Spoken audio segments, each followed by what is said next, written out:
Today I'm going to do something terrifying. Something I've never done before on this channel and never thought I would. Critique my own writing. I dove deep into the forgotten archives of my college creative writing workshop and unearthed a short story I haven't thought about in more than a decade. You ever get that cringy feeling when you reread something you wrote a long time ago? Yeah, I'm feeling that all over my body right now. So why am I even doing this? I was inspired by a lot of the comments you all left on my last video where I critiqued an AI-generated short story. Many of you said you liked the lab analysis. So that got me wondering, what else could I critique for you? So I decided to just throw my own story into the ring and see if I can take my own criticism. So let's see how this goes. The story is called The Sunflowers That Burned With Him. I honestly don't remember much about this short story, except that it does mention drug use, so just be aware of that. Like I said, I wrote it in a college writing workshop, so I expect it to be extremely amateurish. I'll just say what comes to my mind as I read through this story, and at the end, I'll give you my star rating of it and my overall critiques. All right, time for me to see what the heck I wrote all those years ago. A few chose not to wear black, either because they had come straight from school or because they wanted to lighten the mood. I don't hate this as an opening line. It immediately establishes that we're at a funeral without explicitly saying so, but that didn't matter much. CJ hadn't cared for convention. The centerpiece of the room stood out against the mostly monochrome crowd, a large glass vase containing 4 dozen bright sunflowers. Everyone was facing the round table in the center, as if waiting for the sunflowers to dance. Anticipation hung in the dense air, but the stems Anticipation hung in the dense air, but the stems stood as still as their audience. There we go. This line sounds like I'm trying to be poetic, but it's just coming across as clunky, as demonstrated by my inability to even read it. They all brainstormed ways to break the quiet. Small talk seemed inappropriate, but it was too soon for tears. To occupy their minds, everyone simultaneously surveyed the crowd. Okay, now we are 3 paragraphs into this story, and I'm starting to wonder whose POV we're in. It really feels like we're in more of an omniscient, kind of bird's eye view, looking at everyone all at once. It's also pretty funny to me that I'm pretty skeptical of omniscient POV these days, just because it's so often done poorly. And here I go, opening up this short story, and it's apparently in omniscient POV. Almost everyone knew one other person in the group, but the network didn't extend beyond that. This sentence is a bit clunky, and I feel like I could say that in like 3 words rather than whatever this is. CJ tended to jump friend groups, somehow fitting in everywhere at once. The majority were students, 17 to 18. The ones who dressed up looked wrong in their formal wear, wearing shoes too casual for their outfits. The adults were more anxious, though they had been to these kinds of gatherings before. Something about the room's demographics upset them, reminded them of lost potential and premature goodbyes. They're just kids. I think this whole paragraph would read much better without the line, something about the room's demographics upset them, reminded them of lost potential and premature goodbyes. That just feels a little too on the nose. And by showing us the adults being uncomfortable with the situation, we will glean that they are, thinking about the fact that this is a teenager's funeral and how tragic and horrible that is. I think this line just demonstrates I haven't learned yet how to scale back and the balance between showing and telling. A broad man with well-worn wrinkles cleared his throat and all eyes darted to him. I think my description could be much better than a broad man with well-worn wrinkles. That is just not very compelling, though he was recognized only by a few. He stared directly at the vase, expression dark and discomforting. Of course, CJ didn't have any specifications for how he wanted this event planned. Another wordy line. The welcoming statement was low and hesitant. But I and a few others, thought he'd rather skip the formal stuff. It's weird that he says I and a few others. Is that really how he would talk in this situation? Wouldn't he just name who these people are? We aren't going to give speeches or dig up old pictures for slideshows or even pass out food to give everyone something to do with their hands. We have these. He gestured haphazardly toward the sunflowers. And we want each person here to take one and think about CJ, maybe a memory or a wish or something, and place it in his... He struggled with the last word, motioning to the doorway behind him, an archway adorned with fake blue flowers. The room beyond was significantly smaller than the lobby, covered in faded floral wallpaper that made it feel more cramped. Nailed into the noisy floorboards was a stand that held the open casket. And the scene cuts off right there. Now we have a line break. He still hadn't changed yet. Here we're clearly switching POVs. We're following this other character, and it seems we are no longer at the funeral. Dropping out of school meant sleeping until noon, eating until 1, then sitting on the couch until dinner time. He usually had the place to himself since Mom left early and came home late. In the past 5 days, he had not had more than 3 conversations with her, and he was okay with that. The best nights were those where she didn't come home at all. Okay, so now we're following this high school dropout character who has issues with his mom. He kept the stash in a Ziploc in his top desk drawer, not even hidden in his middle school pencil bag. Side note, do kids these days still have pencil bags? If you have a kid in school, please let me know. These things are like a relic from my past. I feel like I had one with all of my school logos. Or stuffed in a sock. Mom had stopped checking once he stopped going to school. But now every time he'd try to use, he found himself shuffling around the other contents instead. Paper clips, ticket stubs, a nail clipper. I'm not really understanding the point of this sentence. Why would he be shuffling around all these other useless items in his drawer rather than his stash? Wouldn't that be the thing he'd be interested in? He had few obligations, so at 2:45 he was still in his underwear. Realizing the time, he slipped on a black hoodie and jeans. So I'm thinking now that he's going to the funeral, even though it hasn't been explicitly stated because he's putting on a black hoodie and he needs to be somewhere. Then noticed his keys were missing from their spot on the top of his dresser. He looked out the window and saw the empty driveway, then slipped on red tennis shoes and began walking, not locking the door on his way out. After 5 minutes, he realized he didn't know where he was going. Placing his hands in his pocket for warmth, he found the crumpled up yellow post-it note. Bereft of stickiness. He figured he could make it there as long as he ran. So I'm holding back details here. I guess we can presume that the sticky note holds an address or it's an invitation of some kind, but it's not actually stated here. Whereas I think it could be. I don't really know why I felt the need to be cryptic. But honestly, this whole scene of him being at home, waking up, shuffling around, getting ready, and then leaving could probably all be cut. This isn't really telling us that much, except that he's a dropout and he has problems with his mom. But we could learn that likely just in the scene of him at the funeral somehow. I'm not sure we really need all of this lead up. I'd probably just cut most of this scene, honestly. When he arrived, breathless, a single file line was forming, each person holding a sunflower from the vase in the middle of the room. One by one, they silently passed through a doorway to the left, and those coming out made their way to the exit sunflowerless. He understood the procedure without instruction. Here, I would like a little bit more insight into how this character is thinking or feeling upon arriving at the funeral and seeing the people go through this sunflower ritual. This is clearly someone he had a relationship with, so how does it make him feel to be in this extremely emotional setting? We don't get any of that. As he made his way into the other room, red sneakers standing out amidst the desaturated crowd, he found himself recalling a 10th grade memory. It was a hot summertime Tuesday, and he and CJ decided to cut 7th period to get high under the bridge near CJ's apartment. This is where I tried weed the first time, in 7th grade with my brother, CJ said. Now that should be CJ had said because we are in a flashback, so we should be using past perfect tense to differentiate what's happening in the flashback from what's happening in the present narrative. But I didn't do that, so it's a bit confusing. Ducking under the overpass and finding a seat on the concrete slope. That was the first and last time we had a real conversation. They tried psychedelics that Tuesday, from a stash CJ had in his dead dog's old prescription bottle. Weirdly specific detail, but it's kind of interesting. They had to take off their shirts to cope with the Texas heat, and the bare cement was cool against their backs. Here's the first time we're getting any indication of geographical setting. The story is set in Texas, apparently, so I would probably move that up to the first scene, if at all possible, just to orient the reader in place. I kind of like this line, honestly. I feel like there's good sensory details here.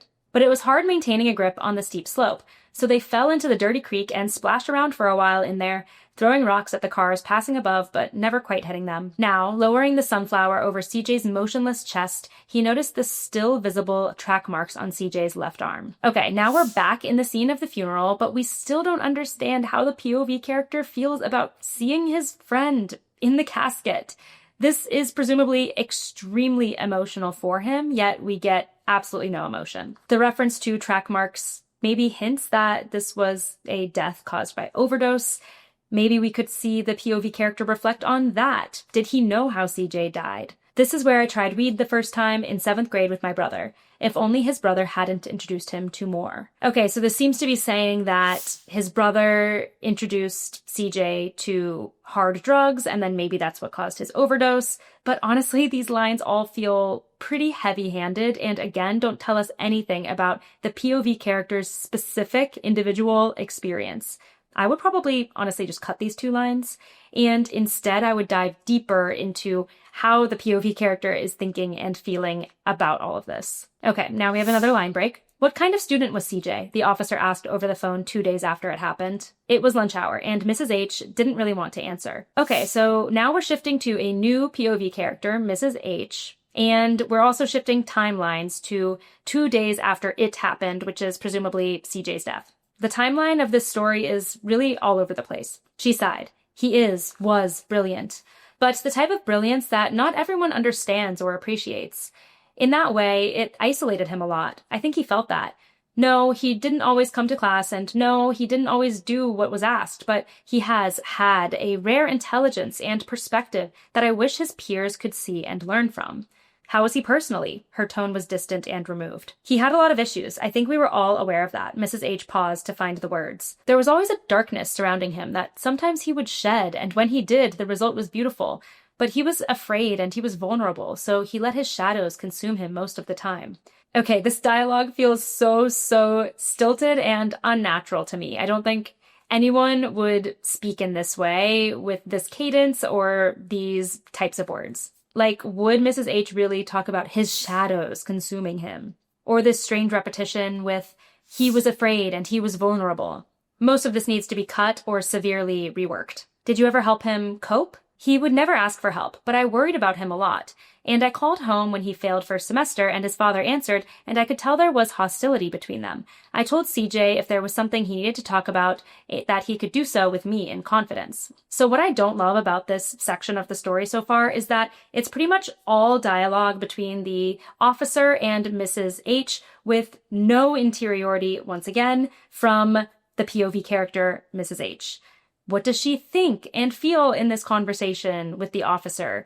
What are the things she's reflecting on privately about CJ that she's not voicing aloud? As we know, what we're saying to someone else in conversation is not reflective of everything we're thinking about during that conversation. So we should be let in on more of that, the layers underneath the surface level conversation. But all I'm giving is this dialogue. She was called in for a meeting with the principal that Friday. It was her second time in the office. The first was after Mrs. H had asked her students to leave campus during her period because she wanted them to see how the town differed during school hours. The principal told Mrs. H that teachers in a high school setting were expected to put the mental and physical health of their students above all other concerns. Teachers were responsible for maintaining a positive classroom environment where all students are thriving and in good disposition. If there is a student who disrupts that rhythm, the teacher is responsible for notifying the staff, and special arrangements for the student must be made. Mrs. H diverted her eyes and refused to nod in agreement. She left the office 10 minutes later, jobless. Honestly, I have no idea what the heck is going on in this paragraph or how it relates at all to Mrs. H reflecting on her relationship with CJ. I guess we're learning a bit more about her approach to teaching and how it was maybe unorthodox and led to her losing her job, but it really just feels like a tangent here. This is the classic example of only give us the exposition that we need that is actually relevant to the scene and moment at hand. Maybe we do need to learn that she quit her job and had these unorthodox teaching approaches, but that could be woven into the scene of her having that dialogue with the officer rather than just delivered all at once here in a really awkward way. Sunflower in hand, Mrs. H waited in line. Okay, so now we are clearly back at the funeral because this sunflower is being mentioned. However, I would probably restructure this whole vignette to begin with Mrs. H at the funeral. I would anchor probably each scene in the funeral, similar to the last scene where we saw the character at home first. put them at the funeral, and then as they reflect on things and have flashbacks, that's grounded within the actual scene of the funeral. So the reader always knows we're in the funeral and then we're diverting. Then we're in the funeral, then we're diverting. Right now, we're just kind of like going all over the place with absolutely no rhyme or reason. Avoiding the school officials loitering in the back corner who were not participating. She pulled from her pocket a sheet she had ripped out of CJ's notebook, part of an autobiography project her students had been required to turn in last semester. As he lay in a field of sunflowers, he felt warmer than he did staring into the eyes of the sun. They protected him, shielded him, provided him better company. They laughed at his jokes and didn't notice the scars he tried to hide. Now, I'm not going to critique this because I guess this is CJ's writing, so it's part of the story, but it's also his own writing, so maybe it's supposed to be bad? Probably not. I was probably trying to make it good, let's be honest. But the weird part about it to me is that it's supposed to be an excerpt of an autobiography project, but it's written in third person, which doesn't make sense. She placed hers near his colorless face so he could feel their warmth rise on his cheek. Okay, I think it's just one sunflower, so it should be its warmth. But I don't really hate this moment, honestly. It feels almost like a motherly gesture for Mrs. H to put the sunflower in the casket in this way, so I like that. But once again, no interiority at all in this whole section from Mrs. H. She hurried through the funeral home to make sure things were perfectly placed before people arrived. We have no idea who she is in this scene, and there seems to be no rhyme or reason for why I name certain characters like Mrs. H and CJ, but I do not name others, like the guy who was his friend or this she. I really should have just named everyone. Also, we seem to be jumping back in time once again here. Now it is the day of the funeral, but before people have arrived. She took on the role of hostess, coordinating everything, meaning the minimal decorations and the sunflowers. Grief didn't show on her face because she wouldn't let it. She clenched her jaw to hide her frown. But it was still half an hour early, and she had free time reminded her where she was, what she was doing, who she was without. She glided into the viewing room, no longer trying to control her expression. Her eyes glistened when she saw him, first from love, then from loss. There's quite a bit of cliche language in this section so far, like she clenched her jaw and her eyes glistened. He wasn't the boy she fell in love with. Okay, so clearly this is CJ's girlfriend, and I almost wish that we had known CJ had a girlfriend earlier. It feels kind of late in the story to introduce someone who's presumably super important to him. His curls were stiffer, tamer. His skin was pale, devoid of his wanderlust tan. The clothes were his favorites, she made sure of it. Cut up Guns N' Roses t-shirt, gray skinny jeans. I'm showing my age with the skinny jeans, aren't I? Beat up black Converse, but they fit looser, his body shrunken and empty. He still had his bracelets on, pieces of thread he had collected from trash cans and sidewalks visited. Now, him collecting these bracelets from, I guess, random pieces of trash is kind of an interesting character detail. I don't know why I said sidewalks visited instead of just sidewalks. Or is there really that many pieces of thread that he's finding in sidewalks? That feels a little weird. She wanted to open his eyes. She missed how they brightened when the sun shone straight on them. Here's some more cliche language. I guess I just went super cliche when I was writing the romance storyline. Pale green and focused on her. Pale green and in love. I feel like I'm really trying to hit you over the head with the fact that they're in love, and I really don't need to keep reiterating it over and over. Instead, she touched his hand, gently, scared. Some part of her expected him to caress her thumb the way he used to, but his skin was cold and immobile. She pulled away, struggling to find a trace of CJ on his own body. She took off her necklace, a silver chain she wore for 3 years, the one CJ found on the park bench where they first kissed, the first night she snuck out. After choosing her sunflower, she carefully wrapped the necklace around its stem. She pulled one petal off and put it in her purse before laying the first flower against his forearm, the dangling silver chain framing his bruises. Once again, I really, really wish I knew how this character felt in this super emotional moment of her putting the first sunflower in the casket of the boy that she loved. This is presumably immensely heartbreaking for her, but we don't feel any of that. Here's another line break. I woke up to a text the morning after. CJ is dead. So this is the first time we're in first person, which is a bit jarring because the rest of the story has been in third person. I remember jumping out of bed to make sure I was awake, then reading it again. CJ is dead. When was the last time I talked to CJ? What had I said? What had I not said? In that moment, I wished he had believed in God so I could convince myself he was somewhere bright. I'm not really sure what I meant by this line. Are we supposed to understand that this character is religious? Is this meant to be taken literally, or is it more just metaphorical that she really wants him to be somewhere happy because he had such a dark life on Earth, it seemed? I'm not sure. I used to think that I knew everything about him, or at least that I understood him. He let me read his working memoir and showed me the sketches he drew when he'd go out exploring. His words and his pictures were beautiful, dark but beautiful.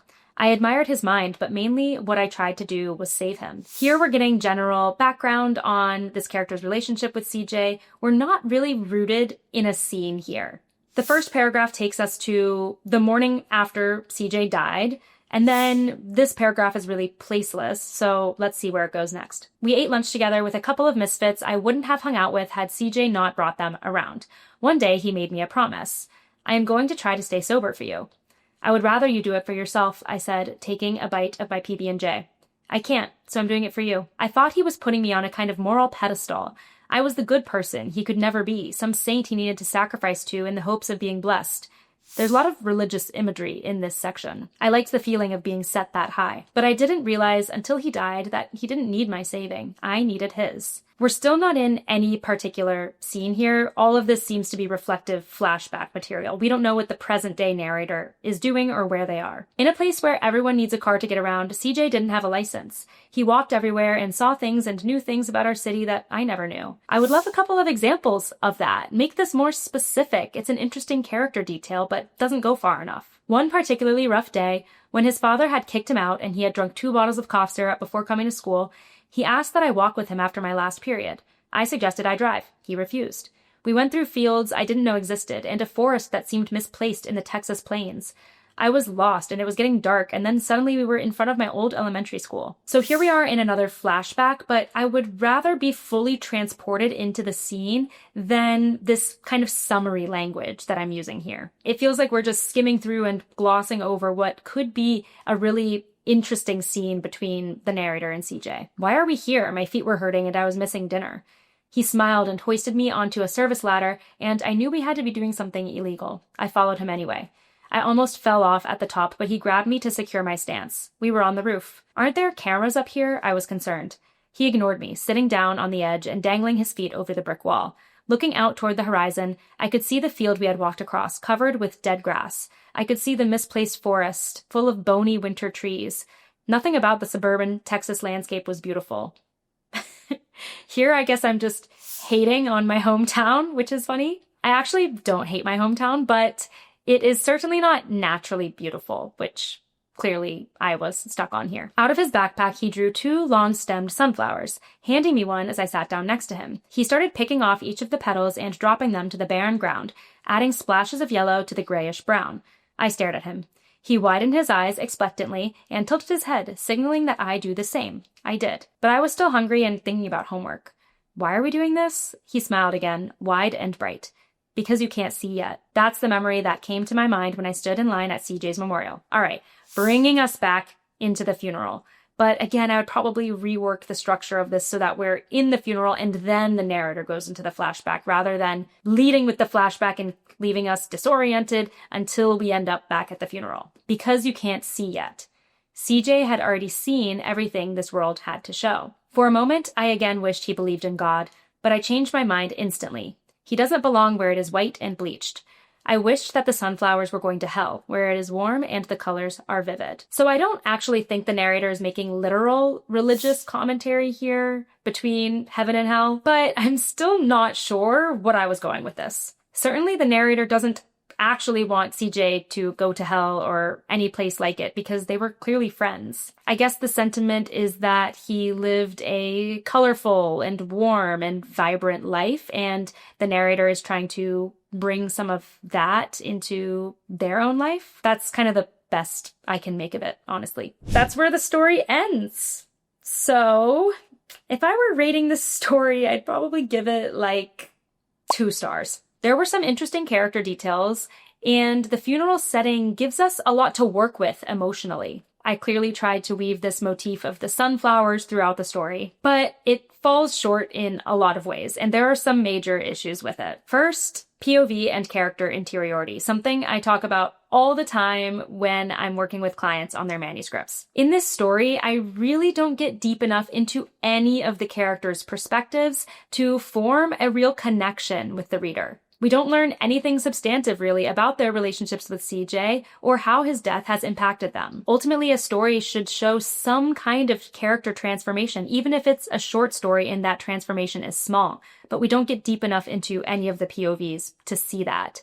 And I don't really know why one of the sections is in first person and the rest are in third person. Second, I'm sloppy with the timeline. Some of the scenes begin at the funeral while others begin in flashbacks, and it's just overall very disorienting to follow. Third, and probably most importantly, this story doesn't really build to anything. Even in a short story, there should still be some semblance of plot. Here we just have impressionistic snapshot of each of these characters at a funeral, but those scenes don't build on one another. It's very clear to me that at this early stage in my writing career, I was much more interested in line-level writing and form experimentation than with the foundations of narrative. I wish the version of me who wrote this story had watched some of my YouTube videos about plot. Just kidding. Not really. In this story, I wish I would have seen more of what actually happened at the funeral. Because right now, most of it is just the characters reflecting. Perhaps they could learn something interesting and unexpected about CJ or about his death that changes their view of him. Lastly, there are some lines here that feel quite heavy-handed and overwrought. It's like I was trying to be profound, but just failing, like the final lines. If I was rewriting this, I would narrow it to maybe just 2 or 3 characters and anchor the story more in the funeral scene. I would dive much deeper into the characters' headspace and interiority to show how they've meaningfully changed in some way. We don't really get much resolution in this story at all, and that's because the characters don't go anywhere emotionally. If you've stuck around this long, thank you so much for indulging my cringy college creative writing. I hope the critique gave you some nuggets to think about with whatever story you're working on. And if you're staring at your current draft wondering, is my writing just plain bad? Watch this video where I reveal 3 ways to instantly elevate your writing. Thanks so much for watching and happy writing.